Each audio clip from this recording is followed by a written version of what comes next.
We have been in contact with Neon over the last few months concerning the funding problems with Headstart and asked for some questions being answered, not just with the Headstart programs, but with other areas of concern in the finances in Neon. We received answers, but the answers were general in nature and did not address what I believe and others believe the fundamental problems with Neon as far as accounting and the handling of funds, not just Headstart, but in other areas. In the OIG report on page 5, they say these amounts exceeded Neon's share requirements for non-federal Headstart funds, which were 683, 638, and 636. They said further that the funds were all unallowable. You use state and city Headstart funds to pay for indirect, legal, and contractual expenses incurred by other programs. In other words, $832,521 of Norwalk taxpayers' money were spent on non-Headstart programs. We asked for an itemization of those programs. We did not receive that. Other questions of the boutique on Haviland Street that many say is never open, and the person running that boutique lives in the apartment upstairs, receives approximately $36,000 in salary, pays $600 a month, but Neon is paying all electric, all utilities, including internet and cable. I basically feel that $800,000 was not spent on where they told us they were going to spend it when they applied for the funds. At this time, unless something dramatic happens, I am not permitted to fund any further activities of Neon other than their day camps in the summer.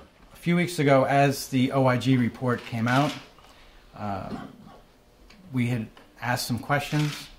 We met as a delegation, asked some questions, spoke to the board chair, Mr. Burnett.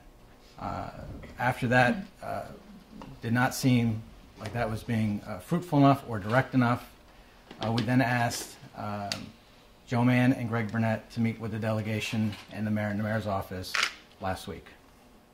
We said to them very simply that they needed to answer some very pointed and direct questions from us. They needed to answer questions to the community, and they needed to be forthright with those answers.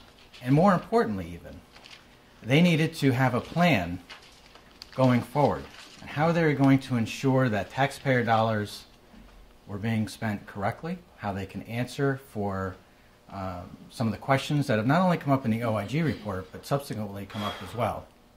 And how they were going to make sure that processes and procedures were changing in the future.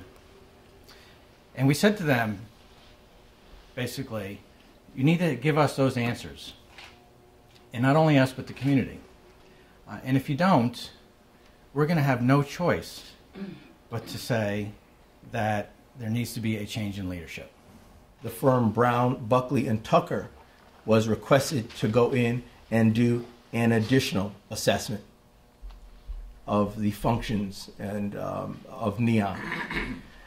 As a result of that audit, that assessment on last week, there was sufficient information that was provided, sufficient findings that the commissioner has determined that beginning next week, Brown, Buckley, and Tucker will go back into Neon and do a much deeper assessment, an assessment of its financial operations, an assessment of all of its programs, basically a deeper audit.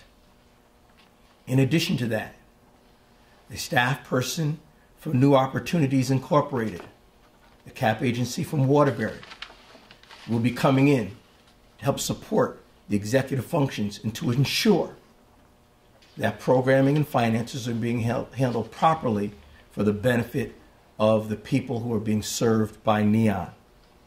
There has been some questions, myself and from other board members, that really haven't been answered, I think, truthfully. And also, when decisions are made by board members, we have to rely on the information that's given to us to make the proper decisions. And if that information is not accurate, then we as a board cannot make those right decisions. So with all of that being said, I did put in an email that unfortunately, in order for NEON to move forward, I think that leadership does need to change. We are concerned about the solvency of NEON going forward. We are concerned that NEON is able to survive. We want it to. We need it to. But these are the processes that will automatically happen. The mayor's already said, I'm going to withhold money. There are private funders that likely will withhold money. I don't see any way that the state of Connecticut will give money to NEON if it is not handling things properly. It'll drop and go away.